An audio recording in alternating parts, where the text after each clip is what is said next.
Hello, guys, and welcome back. A very, very quick intermission. We are jumping straight into round number 6, and our good friend Ryan, which is no stranger to the stream, is back in his same position, getting ready to take on a newcomer, Kiet, who is also playing Katakuri, but the how do I put this? The base model. Yeah, Repping yeah. I the think I think he's OG. actually rocking the alt art because I've seen more of the shiny one than the regular one.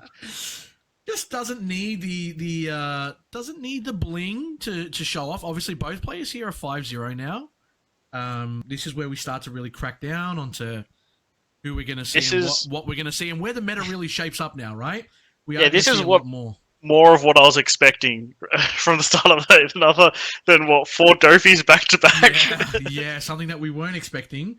But not even that now. Speaking of, this is what I said. I was very curious to see what the matchup would be like in the mirror match, and we Yeah. finally get to now see that because It's this is exactly what it is.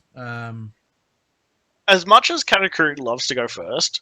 Mm, Second, sorry. mm, Going first in the mirror match is not the worst because you're effectively responding to every single thing they do late game. Yep. So if they Katakuri your monster, you can Katakuri their yeah, Katakuri. gotcha.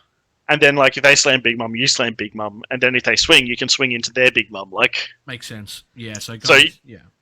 you're definitely on the responding side, but it doesn't sound too bad. So it is going to be curious. Yeah, and obviously not long till we find out the answer to this and try and see who gets to actually go first. And we don't know. Well, I mean, they're virtually going to be the same decks, right? There's not really much room to play around with these two. They're very stock standard.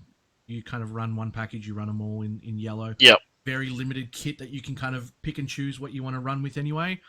Just like Black last set, though. Exactly. That's what I mean. It's just exactly the same kind of thing. Kiet going first, not having anything to play. Ryan almost forgot to put his Don out, actually. Wouldn't have been nice. And Another turn one Sanji. Sanji, yeah. He gets to go second twice in a row and using that to his advantage and playing the exact same play as previous game. So Sanji coming out, nice card. You've already mentioned how good it is. Yeah. I think we're actually going to see a turn 2 Peros now as well, which is always good to see. I love that card. It's basically a Sanji. What did he combo with? Oh, Daifuku? Yep, love that card. Effectively a 4-cost version of Sanji with 1k counter power. It's the yeah, well, there it is. That's from the starter deck, isn't it? Yep. Yeah. Make sure you pick up your starter decks, guys, if you can, if you're planning to play yellow. Some crucial cards inside. Yep. The fact the 7-cost Big Mum is generic, huge. Yeah. Makes that starter deck worth buying. Yep. Now, Ryan already getting into it, putting a Don underneath his leader, swinging for 7k, being able to look at the top card in his life and opting to put that into the bottom of his life. No trigger, unfortunate. Hmm. And that's the Paris. Seen a lot of Paris. That is one thing I find an issue with going second though as Katakuri. If you play Sanji turn 2, your turn 3 play is either you're swinging with Sanji and he's just sort of dead on field. Yeah. The next turn, or you don't swing with him and you play a bigger beat stick, but then he's not doing anything and you've just wasted 2k counter. Yep. I do wonder if any of them are running the 4-cost vanilla because I think that's really nice in this mirror match as well.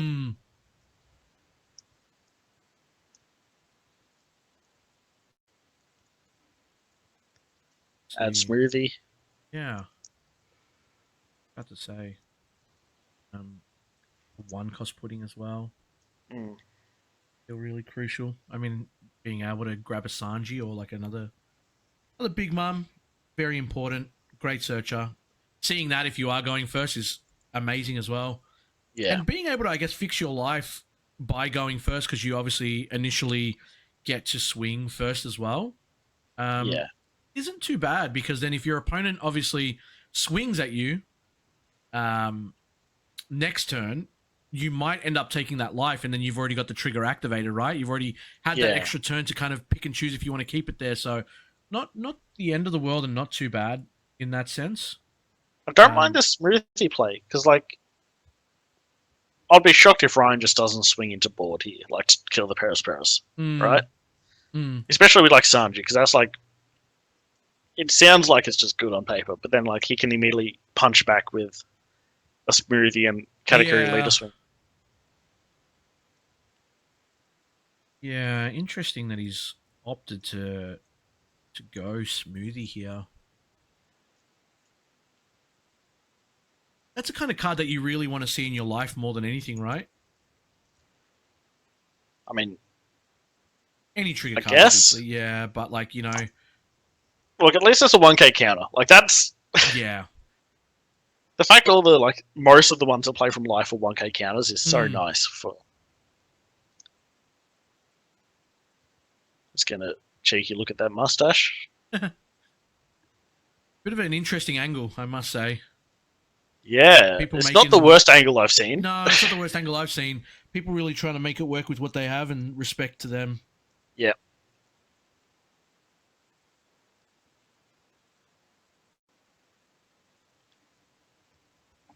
So yeah, here's a Sanji swing.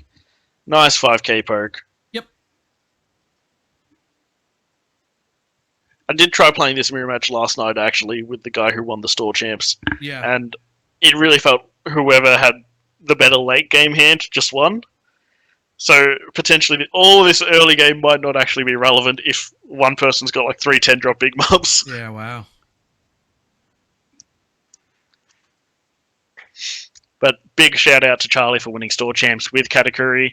Max Rarity, I think, has got 4 roll type Roules already, so the guy has gone hard. Guy knows what the guy wants, mate. Yep. Paris dying, checking top 3. There we go. Adding a 10 cost big bum. Yeah. You love to see it. Yeah.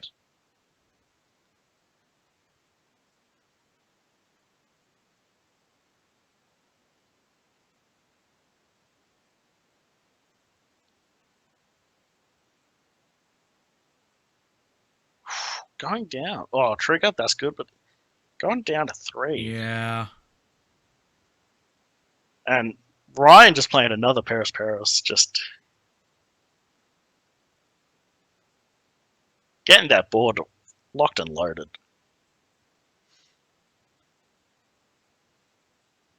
Locked in.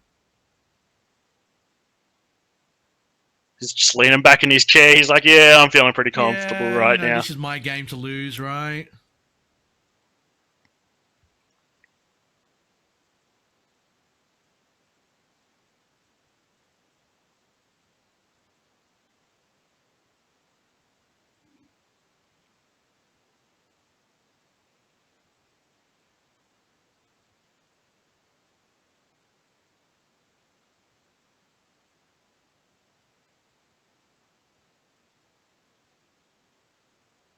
So it looks like he's going to try and play 7 cost big bum here.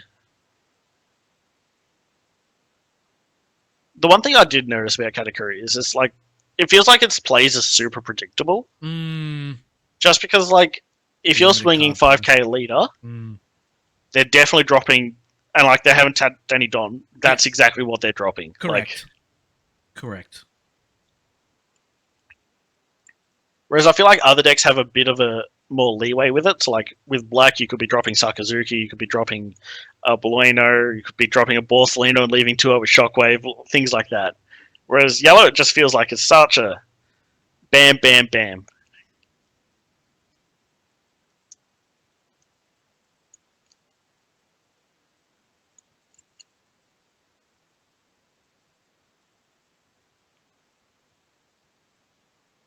All right, so we're going into Ryan's turn, and it's not looking too bad, but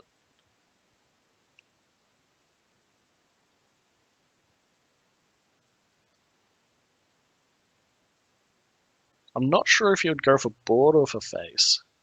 I'm a big fan of face though. Mhm. But yeah, this is round 6 out of at least 9. There could be 10. Hoping 9. Yeah, we're hoping 9, but there still could very well be another 4 rounds after this. But we are beyond the halfway mark, and that's what's important. Yep. You know, by round 9, I'm going to be begging for a Dofi on stream. It's going to be back-to-back Katakuris till round 9. Anything but Katakuri. But it is interesting to think about the decks we've seen and how they perform against each other. So, for instance, I think Katakuri kind of struggles against Whitebeard. Yeah. And we saw 2 Whitebeards in round 1, right? So, like, if one of them has just kept winning as he keeps going, and he's got a chance to verse a Katakuri next round, you'd be laughing. Like, but at the same time, we've seen, 2 or 3 Rob Lucci's? Yeah. If they've kept winning and you're Katakuri, you're laughing. Nice little triangle. Yep. It's a nice triangle format, and then you've just got Zoro and Ace doing their thing. Yeah. No Dofi doing their thing. Very upsetting that there's no aces yet. Still young. Oh, look. I've seen enough Ace to know I'm perfectly okay with it not being on stream. We've seen Zoro, that's close enough. Yeah, so playing a Cracker, interesting choice. But it does mean he must have whiffed Katakuri. So I don't know if that's like...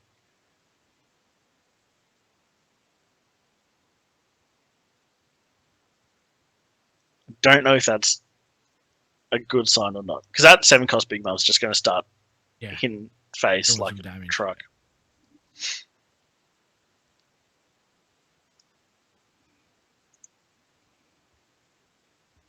But look, next turn they're both going to be in 10 Dons, so that's where the real game starts to play for this kind of deck. Big Mum versus Big Mum. We know they've both got a 10 cost in hand. Yep. So their effects are invalidated. Well, it depends who trashes who's... the better card, you know? Yeah, literally. So I wouldn't say it's...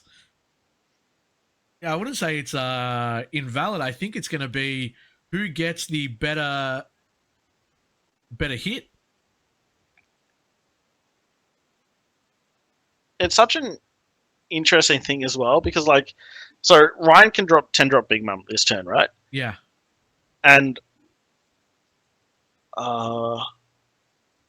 if he swings first, you can get him to 1 and then play the Big Mum, burn the last life, right? And he's just put that life on the bottom. So we don't know if he wanted that life or if he wants to keep... Like, he can either play the Big Mum first and burn the top life or the bottom life. Yeah. Effectively. So it's really hard to decide which order you want to sequence it.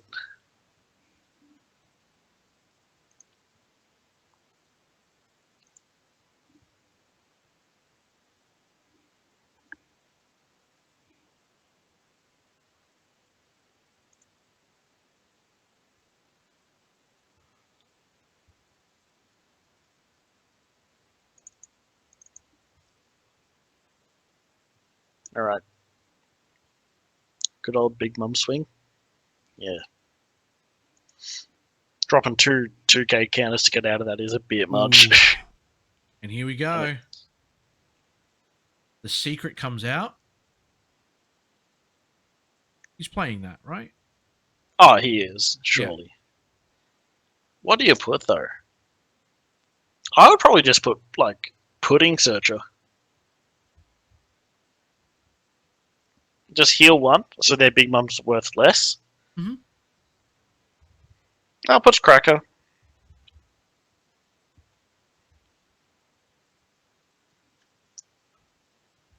I guess it's still a huge board he has to deal with, and dropping 10 cost might still be the wrong play. Yeah. But if you're swinging with no buffs, there's a 10 drop coming. We know that. Yeah. And he is. He definitely is swinging. Whoa. There it is.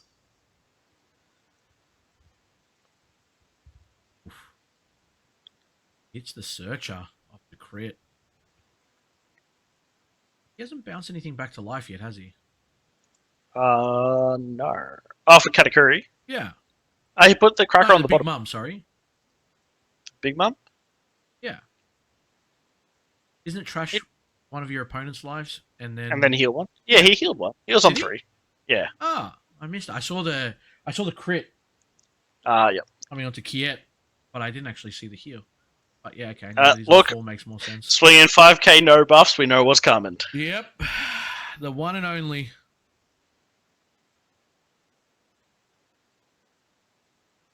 Numero uno. Oh, that's a huge hit. Draw 3, discard 2. Yep.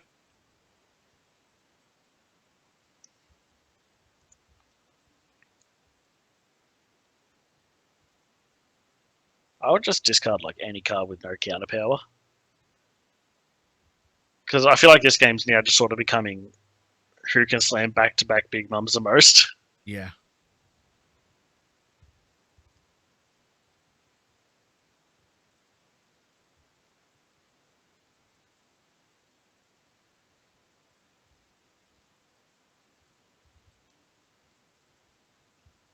Combos out of the 8k swing.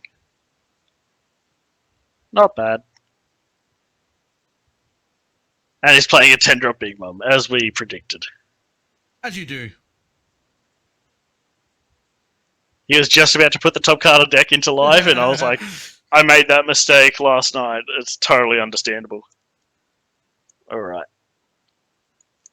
Thing is, though, yellow has a lot of dead cards in hand. So 7 cost Big Mum, 8 cost Katakuri, 10 cost Big Mum, on top of a bunch of events, right? Mm-hmm. He could potentially go for lethal this turn, right, if he has a 10-drop Big Mum, because that's just 3 dead cards in hand. He can swing for 5k, it'll hit, he goes to 0 life, and then a 12k Big Mum takes it. Yeah. Oh, there is a blocker on field, though, so never mind. Can't go for game. That blocker is irrelevant. But it is interesting to note, like, it's so simple to just swing the tide massively, and it looks like another 10-drop Big Mum's coming.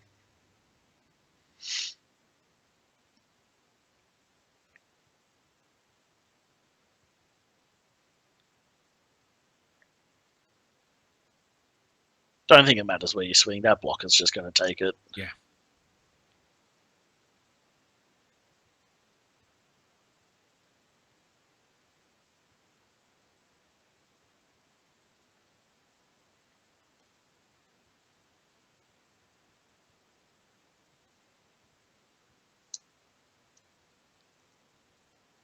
And then here comes another one. Yeah. Mamma mia. He's critting some really nice stuff, man, I must say. Yeah.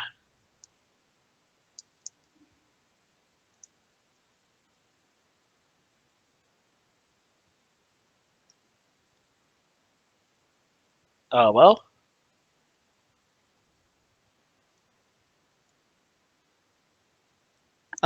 So I think the big thing is, does I think his name's Kit have another Big Mum? Because, like, once again, it's just so threatening to play them back to back to back. He's swinging with no. I think he does. No Lord. investment.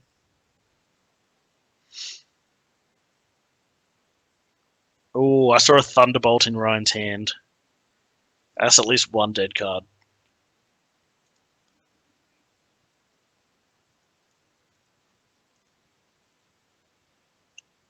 Yes.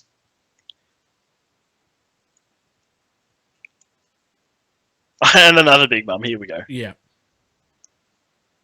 And this is the grind that I expected. This could be game here, actually. Yeah, he had to take that. He can't get out. Yep. Turns out all he needed to win the mirror match was 2 Big Mums, a Katakuri and a Big Mum 7 cost. It's crazy that, you know, Kiet was like, what, 1 life versus Ryan's 4, maybe? Yeah. And like, it's just it wasn't even a, like, it didn't look like he was sweating. He was just like, yeah, this is cool. You know, I'll get you back at the end of the game. It's like, the -1 +1 differential, which is like the +2 virtually, is crazy to see how much work it actually puts in. Yeah. But that's it. That's going to be round 6 done. This was a quick one, finally. It took us. We were complaining about them all being quick, and then now all of a sudden they're going long, and now they've gone to time for 3 rounds, and then now we've had a 20-minute game. So that's it from us, guys, for round number 6. I think another 20 or so minutes until round number 7. Make sure you go grab some snacks, a drink. Dale and myself will probably be doing the same, and then we will join you guys for round number 7 coming up soon. Don't go too far away. All right. Enjoy, guys.